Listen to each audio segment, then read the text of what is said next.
When it comes to Canadian health research, competition over public funding can be cutthroat. Now, some scientists say recent changes by the organization in charge of that funding could make it worse and leave less popular research out in the cold.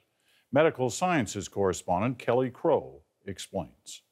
To cut the budget by 50% is alarming. Detrimental to health research. We struggle with the lack of full disclosure. The reaction has been swift and angry as official letters of objection are being emailed between scientists protesting the changes to federal research funding. At Dalhousie University, Debbie Martin fears she could lose support for her research into Indigenous health.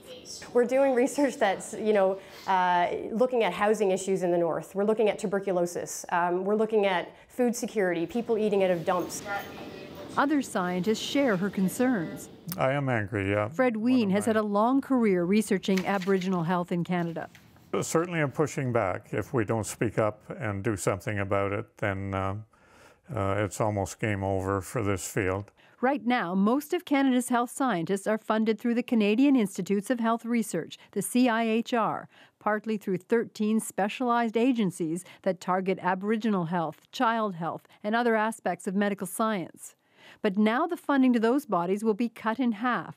The rest of the money will be pooled, and scientists will have to knock on doors to find matching funds before they can access public money that used to be available with no strings attached. I don't think it's a secret that that's what the federal government, Harper government, wants us to do, is to get our funding from resource industries.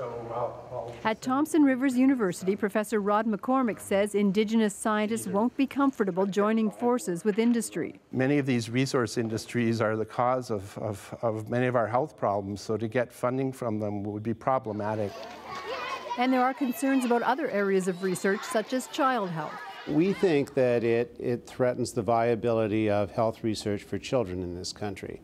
In what's been called a rebellion, officials from 8 of the 13 agencies have written letters of protest. So far, they've had no response from the CIHR.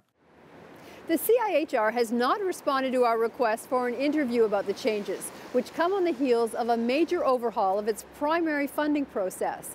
And all of that is adding to the confusion and anxiety in Canada's research labs. Kelly Crow, CBC News, Toronto.